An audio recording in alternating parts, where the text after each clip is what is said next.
డబ్బు, అనారోగ్యం, ఉద్యోగం, వ్యాపారం, అప్పులతో బాధపడుతున్నారా? మీకోసమే లాంచ్ యువర్ ఫ్యూచర్ ప్రోగ్రామ్.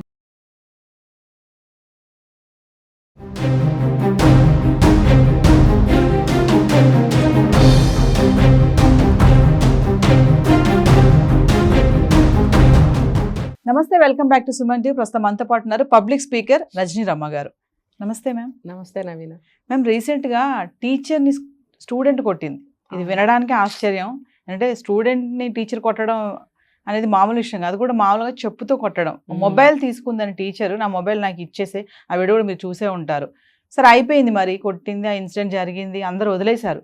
సరే, మా టీచర్ పరిస్థితి ఏంటి? టీచర్ ఏమైపోయారు? ఒక స్టూడెంట్ టీచర్ని చెప్పు పెట్టి కొట్టడం అని అంటే మరి టీచర్ యొక్క మనోభావం కానీ అవన్నీ ఎంత దెబ్బతింటే, పరువు అనేది పక్కన పెట్టేద్దామండి, మనోభావాలు అయితే ఉంటాయి కదా, ఒక గౌరవం ఉంటుంది, ఆవిడకి ఆవిడ మనస్సాక్షి ఉంటుంది కదా, ఎంత బాధపడి ఉంటుంది. అంటే ఒకసారి ఆ టీచర్ ఏమయ్యారు ఇప్పుడు, దాని గురించి మాట్లాడుకుంటాం.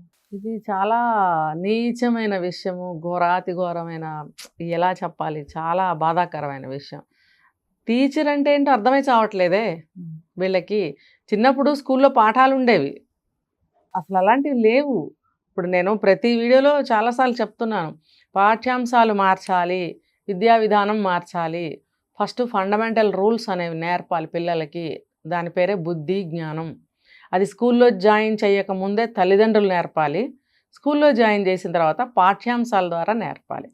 ఇంకొకటి, ఇది కూడా నేను చెప్పాను, టీచర్స్ వచ్చేసి 45 మినిట్స్ ఎంతో వాళ్ళకి టైం ఉంటుంది పర్ అవర్, వాళ్ళు తీసుకునే సబ్జెక్టు. అందులో ఒక్క 5 నిమిషాలు, 45 మినిట్స్ మీకు అవర్ ఉంటే ఒక్క 5 నిమిషాలు మీరు తీసుకోండి. రోజు ఒక సుభాషితం నేర్పండి. నేర్పడం అంటే నోటితో చెప్పేసి సరేనా అనేసి వెళ్ళిపోవడం కాదు, దాన్ని బై హార్ట్ చేయించండి.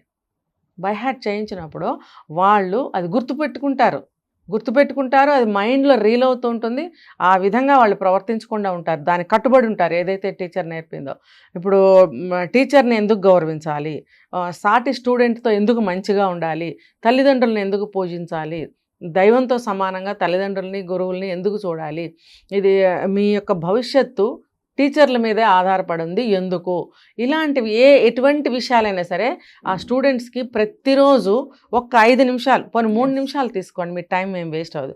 మీరు గంట సేపు గొంతు చించుకుని పాఠాలు చెప్పినా కూడా వాళ్ళు అందులో సగభాగం వాళ్ళ చూపులు మైండ్లు డైవర్ట్ అవుతూనే ఉంటాయి.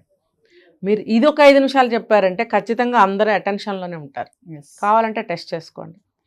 ఇది కనుక నేర్పినట్టయితే ఎథిక్స్ వాళ్ళకి నేర్పాలి, దేని విలువైనా సరే తెలియచేయాలి. తెలియచేస్తే ఏమవుతుందంటే వాళ్ళల్లో కొంచెం ఒక భయము, ఒక జ్ఞానము వస్తాయి వాళ్ళల్లో. వచ్చినప్పుడు వాళ్ళు ఏదైనా ఒక తప్పుగా ప్రవర్తించాల్సి వచ్చినప్పుడు ఇవి గుర్తుకొస్తాయి. డిగ్రీ అయినా సరే, ఇంటర్ అయినా సరే, 10th అయినా సరే, 2వ క్లాస్ అయినా, 1వ క్లాస్, ఏదైనా సరే ప్రతిరోజు కూడా ఆ చదువు పూర్తయ్యే వరకు, డిగ్రీ ఫైనల్ ఇయర్ వరకు కూడా ఒక టీచర్ అవనివ్వండి, లెక్చరర్ అవనివ్వండి, 5 నిమిషాలు తీసుకోండి టైము. దీని గురించి నేను ఎంతసేపు ఎందుకు చెప్తున్నానంటే, ఈ వీడియో చూసిన ఏ ఒక్క టీచర్ అయినా సరే ఇంకొక టీచర్కి చెప్పగలుగుతారు, ఏ లెక్చరర్ ఒక్కళ్ళైనా సరే ఇంకొక లెక్చరర్కి చెప్పగలుగుతారు. ఇది వాళ్ళ మేనేజ్మెంట్తో మాట్లాడి అది అగ్రీ చేయించుకుంటే వాళ్ళ స్కూల్లో కానీ కాలేజీలో కానీ ప్రతిరోజు ఒక 5 నిమిషాలు కేటాయించండి. ఇది పర్మిషన్ తీసుకునే అంత అవసరం కూడా ఏముండదు ప్రిన్సిపల్స్ నుంచి. ఎందుకంటే అది మీ అవర్ 45 మినిట్స్ అనేది విద్యతో పాటు బుద్ధిని, విద్యాబుద్ధులు అంటారు, విద్యతో పాటు బుద్ధిని కూడా నేర్పాల్సిన అవసరము టీచర్స్కి ఉంటుంది అని చెప్పను ఉంది. ఇప్పుడు ఒక టీచర్ వచ్చింది, పాఠం చెప్పేశారు, వెళ్ళిపోయారు అంటే కనీసం ఆ పాఠానికి కూడా వాళ్ళు న్యాయం ఎంతవరకు చేస్తున్నారు? ఇప్పుడు 90 తెచ్చుకునే వాళ్ళు ఉన్నారు, 40 తెచ్చుకునే వాళ్ళు ఉన్నారు, ఫెయిల్ అయిన వాళ్ళు ఉన్నారా లేదా? కాబట్టి వాళ్ళు ఎంత టైము మొత్తం అంతా చదువు మీద ఏమీ పెట్టడం లేదు. ఒక 5 నిమిషాలు వాళ్ళ కోసం కేటాయించి మంచిని నేర్పండి. దానివల్ల ఏమవుతుందంటే మీకే లాభం. ఎలా చెప్తా చూడండి, రెగ్యులర్గా మిమ్మల్ని రెస్పెక్ట్ చేస్తారు. ఆ కాలేజ్ నుంచి కానీ, ఆ స్కూల్ నుంచి కానీ వెళ్ళిపోయిన తర్వాత కూడా ఫలానా టీచర్ గారు అని వాళ్ళు చెప్తుంటే ఆ గొప్ప మీకే కదండి.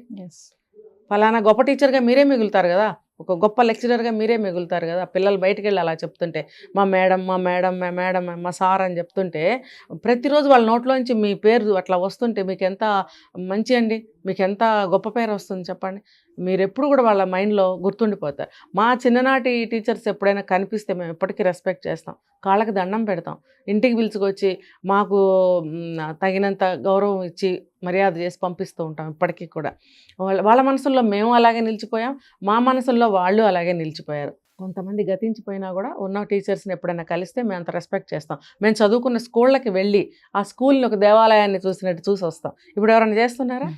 చెయ్యండి. ఉన్నాయిగా 20-25 ఏళ్ళు ఉంటాయి కదా, వెళ్ళండి, మీ స్కూళ్ళకి వెళ్ళండి, మీ కాలేజీలకి వెళ్ళండి, దానికి ఒక దండం పెట్టుకోండి, ఆ టీచర్స్ ఉంటే కలవండి, వాళ్ళకు కూడా ఒక గౌరవాన్ని ఒక మర్యాదని ఇవ్వండి, కనీసం కలిసి వస్తే వాళ్ళకి ఎంతో హ్యాపీగా కూడా ఉంటుంది. అటువంటి భావన అనేది మీలో రావాలి స్టూడెంట్స్కి. అంతేగాని టీచర్స్ని కొట్టడము, చెప్పులతో కొట్టడము, లేకపోతే చంపేయడము, వాళ్ళని ఎలా పడితే అలా కింద పడేసి బట్టలు చొక్కాలు చింపేసి కొట్టడము, 10th క్లాస్ లెవెల్లో చేయడం, వాళ్ళని కామెంట్స్ చేయడము, టీచర్స్ సార్లు వెనక నుంచి వెళ్తుంటే వెనక నుంచి కామెంట్స్ చేయడము, లేకపోతే పక్క నుంచి వేరే మీనింగ్ వచ్చేటట్టుగా మాట్లాడటము, ఇవన్నీ కూడా జరుగుతున్నాయి. టీచర్స్ అంటే అలా కన్నెత్తి చూస్తే భయపడే వాళ్ళం మేము. ఇప్పుడు కూడా కొంతమంది ఉండొచ్చు కాక, కానీ అందరూ ఉండాలి కదా. టీచర్ అంటే టీచర్ స్థానం అలా ఉండాలండి. టీచర్స్ కూడా ఎలా బిహేవ్ చేయాలి? కుర్రతనంగా. నువ్వెంత 25 ఏళ్ల టీచర్ అయినా సరే, నేను ఇలా చెప్తున్నందుకు ఆ వయసులో ఉన్న టీచర్స్ ఎవరో బాధపడకండి. ఎందుకంటే అన్ని స్టేజ్లు దాటుకొని మేము వచ్చాం కాబట్టి, అన్ని వయసుల టీచర్స్ని మేము చూసాం కాబట్టి, మా మనసుల్లో నిలబడిపోయినాయి కాబట్టి ఆ భావాలు, అభిప్రాయాలు నేను ఇవాళ రోజున చెప్పదలుచుకున్నాను. టీచర్కి 25 ఏళ్ళు ఉన్నా సరే, 50 ఏళ్ళు ఉన్నా సరే, టీచర్ అంటే టీచరే, గౌరవప్రదమైన ప్లేసు. టీచర్ని 25 ఏళ్ళ టీచర్నైనా 50 ఏళ్ళ టీచర్నైనా స్టూడెంట్ చూడగానే తలదించుకోవాలి. నమస్కారం సార్ అనో, గుడ్ మార్నింగ్ సార్ అనో అని పక్కకు తొలగి వెళ్ళిపోవాలి. ఏ వయసు టీచర్కైనా సరే, ఏ రోజుల్లో అయినా సరే గురుస్థానం అది. ఆ గురుస్థానాన్ని మీరు ఎందుకు నిలబెట్టుకోలేకపోతున్నారు? పిల్లలకు అనిపిస్తే కొన్ని కాలేజెస్లో హెరాస్ చేయటం, వాళ్ళని బాడీ షేమింగ్ చేయడము, మార్కులు తక్కువ వస్తే వాళ్ళని కంపేర్ చేయడము, ఇన్సల్ట్ చేయడము, ఇవన్నీ టీచర్స్ చేయొచ్చా? ఇది ఏమవుతుందంటే ఇండైరెక్ట్గా వాళ్ళ మనసుల్లో కసిని రేకెత్తిస్తాయి. అది ఎప్పుడు ఎలా వాళ్ళ మనసులో పడుతుందో తెలియదు, కానీ అది పెరుగుతూ ఉంటుంది. అది పెరిగినప్పుడు వాళ్ళ పట్ల టీచర్కు ఉన్న అభిప్రాయాలు కూడా పెరుగుతూ ఉంటాయి. ఆ ఇద్దరి మధ్యన జరిగే సంఘర్షణలే కొన్ని సందర్భాల్లో ఇలాంటి వాటికి దారితీస్తున్నాయి. ఇప్పుడు ఆ ఇంజనీరింగ్ చదువుతున్న అమ్మాయి పెద్ద గొప్ప, ఇంజనీరింగ్ చదవటం అంటే గొప్ప ఏంటి? చదువుతున్నంత మాత్రాన టీచర్ని నోటుకొచ్చినట్టు బూతులు తిట్టి ఇష్టం వచ్చినట్టు మాట్లాడుతుందా? అసలు ఆ అమ్మాయిని నేనైతే మామూలుగా ఊరుకోను. కనపడాలి ఎప్పుడైనా. నాకు నిజంగా వెళ్ళి కలవాలని కూడా ఉంది. ఇప్పుడు ఎన్ని రోజులు టీచర్ మీద ఎగబడ్డారంట, కొట్టారంట, చంపారంట అన్నారు. ఈ సంఘటన మరీ దారుణంగా ఉంది. ఒక ఆడపిల్ల, శ్రీకాకుళం, విశాఖపట్నం, ఇది అక్కడ సాంప్రదాయాలు అవి చాలా బాగా ఉంటాయి. ఆడపిల్లల్ని ఈ రోజుకి కూడా చాలా హద్దుల్లో పెంచుతూ ఉంటారు. నాకు తెలిసి ఎంత చదువులు చదివినా కూడా వాళ్ళు ఒక ట్రెడిషనల్గా ఉంటుంటారు. ఇప్పుడు అమ్మాయి కూడా జుట్టు విరబోసుకుని యథవేషాలు వేసి అట్లా ఏం లేదు, జడ వేసుకుంది, అదే డ్రెస్ కోడ్ చుడీదార్ వేసుకుంది, పద్ధతిగానే ఉంది. ఉంటే మాత్రం నువ్వు నోరు ఎలా పారేసావు? నువ్వు ఇంజనీరింగ్ చదువుతున్నావు, గర్వమా? చూడమ్మా ఈ వీడియో, నువ్వు చూడు, తగిలితే కనుక ఈ వీడియో నీకు చూడు. నిన్నే తిడుతున్నా, నీ పేరేంటో నాకు తెలియదు. ఇంజనీరింగ్ చదివితే నువ్వు ఏమన్నా గొప్ప?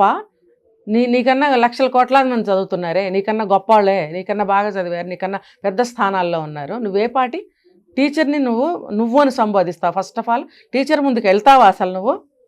టీచర్స్ మీరు కూడా మీ ముందుకు వచ్చేటట్టుగా చేసుకోకండి. స్టూడెంట్ని మిమ్మల్ని చూసి గౌరవంతోనో, భక్తితోనో, భయంతోనో పక్క నుంచి వెళ్ళేటట్టుగా మీరు కూడా ప్రవర్తించాలి. మీరు ఏమనుకోకండి, నమస్కారం చేసి చెప్తున్నాను. నాకు టీచర్స్ అంటే చాలా గౌరవం అండి. ఇప్పుడు ఒక టీచర్కి ఇలా జరుగుతుందంటే నా లోపల చాలా జరుగుతుంది యుద్ధం. అసలు ఎందుకు జరుగుతుంది? టీచర్ అంటే ఎలా ఉండాలి, స్టూడెంట్ అంటే ఎలా ఉండాలి, స్టూడెంట్తో టీచర్ ఎలా ఉండాలి, ఇవన్నీ నా మనసులో ఒక యుద్ధాన్ని సృష్టిస్తున్నాయి.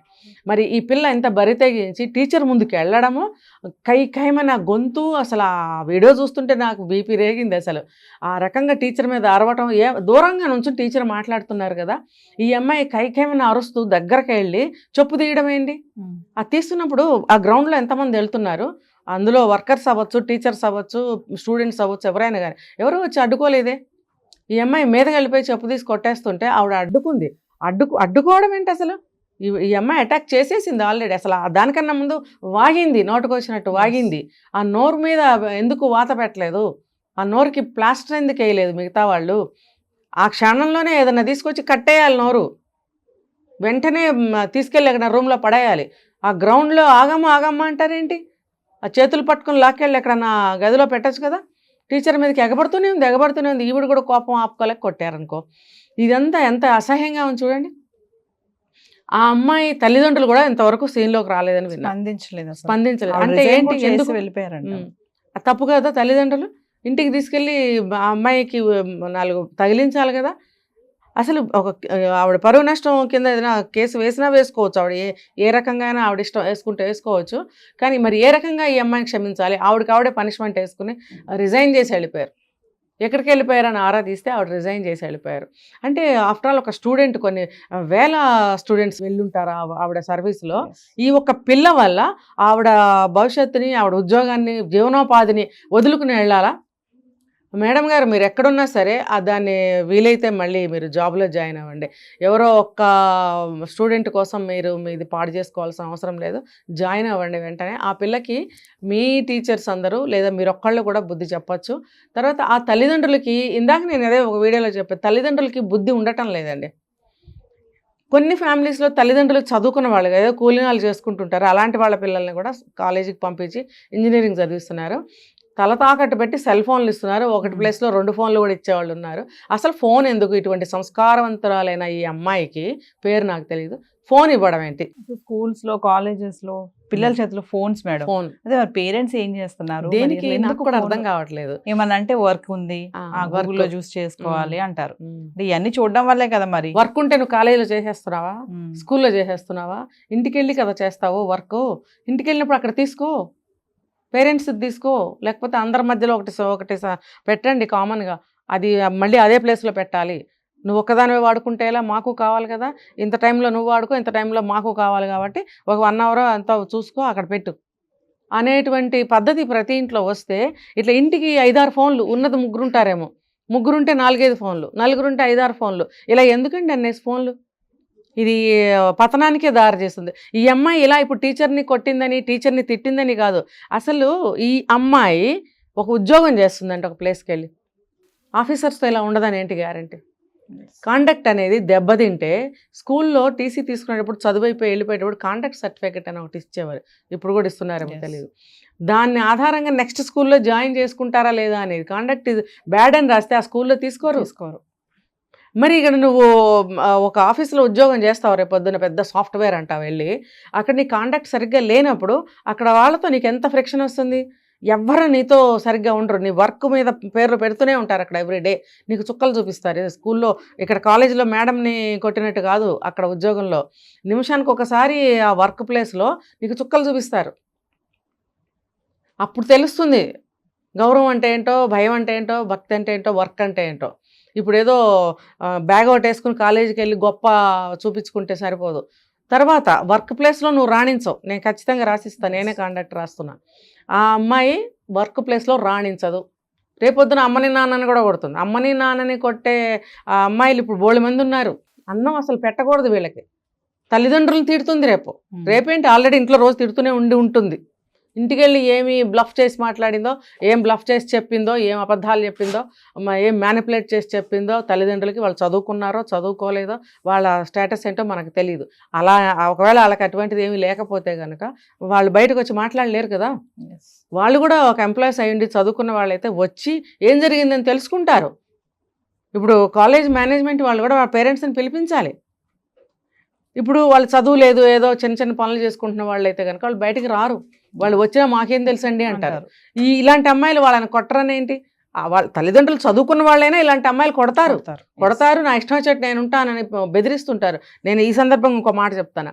ఒక్క సెల్ ఫోన్ గురించే ఇళ్లల్లో తల్లిదండ్రులను బెదిరించడమో, లేకపోతే తల్లిదండ్రుల్ని అటాక్ చేయటమో, వీళ్ళు చచ్చిపోవడమో, వాళ్ళని చంపేయడం, ఈ మధ్య ఎన్ని కేసులు చూసాం మనం. ఒక్క సెల్ ఫోన్ కోసమే చేశారు ఇదంతా. ఇప్పుడు ఈ అమ్మాయి కూడా సెల్ ఫోన్ కోసం టీచర్ని కొట్టింది, లెక్చరర్ని కదా. కామన్గా సెల్ ఫోన్ కోసం, అంటే సెల్ ఫోన్ వల్ల వీళ్ళు సైకోలు అయిపోతున్నారు, ఉన్మాదులు అయిపోతున్నారు, అది లేకుండా ఉండలేకపోతున్నారు. కొంచెం సేపు లాక్కుంటే కొట్టడము, ఇంకా దాచిపెడితే వాళ్ళ మీదకి వెళ్ళి అటాక్ చేయడము, ఇంకా కొంచెం ముందుకెళ్తే చంపేయడం లేదా చచ్చిపోవడం. ఇలాంటి అమ్మాయి తల్లిదండ్రులు కొట్టదని గ్యారంటీ ఏంటి? రేపు ఈ అమ్మాయికి అసలు పెళ్లి కూడా చేయలేరు వాళ్ళు. ఇప్పుడు ఈ సంఘటన తెలిస్తే ఎవరు ముందుకు వస్తారు ఈ అమ్మాయిని చేసుకోవడానికి? పోనీ ఎవరన్నా ఒకళ్ళు తెలియక ఎవరన్నా వచ్చారనుకుందాం, ఈ అమ్మాయి అక్కడికి వెళ్ళి కూడా ఆ కుటుంబంలో కూడా ఇలాగే ఉండదని ఏంటి గ్యారెంటీ? అసలు వాళ్ళు ఊరుకుంటారా? ఎట్టి పరిస్థితుల్లో ఎవ్వరు యాక్సెప్ట్ చేయరు, ఏ ప్లేస్లోనూ ఇలాంటి అమ్మాయిని యాక్సెప్ట్ చెయ్యరు. ఈ అమ్మాయి ఈ వీడియో చూస్తే కనుక ఇప్పటి నుంచి అయినా సరే తన మార్గాన్ని మార్చుకుని, బుద్ధిని మార్చుకుని, మంచి మార్గంలోకి రావడానికి ప్రయత్నించి మంచి పేరు తెచ్చుకుని కొన్నాళ్ళు అయిన తర్వాత జీవితంలో సెటిల్ అయితే తప్ప, అంటే మంచిగా తయారైన తర్వాతే జీవితంలో సెటిల్ అవ్వాలి. అప్పుడు ఆమె జీవితం బాగుండాలని మనం కూడా కోరుకుందాము. ఆ రకంగా ఆ అమ్మాయి కనుక తయారైతే పర్వాలేదు, లేకపోతే ఈ అమ్మాయి ఎక్కడా ఉండలేదు. ప్రస్తుతం అయితే ఈ టీచర్ గారికి జరిగిన అవమానానికి ఆ అమ్మాయి వెళ్ళి క్షమాపణ చెప్పాలి.